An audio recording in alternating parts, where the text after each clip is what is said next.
Hos den gamle fabrik er marmelade ikke bare marmelade. Eller jo, det er det. Men siden 1834 har vi fyldt klassene med vores ekspertise. Og kærlighed. Jeg elsker dig. Og barndomsminder. Nå, for på den gamle fabrik er det hele lidt ud over det sædvanlige.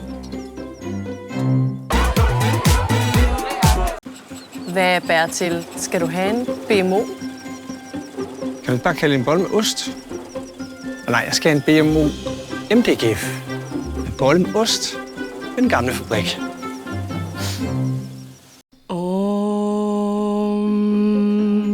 Her i den travle juletid er det vigtigt at være i balance.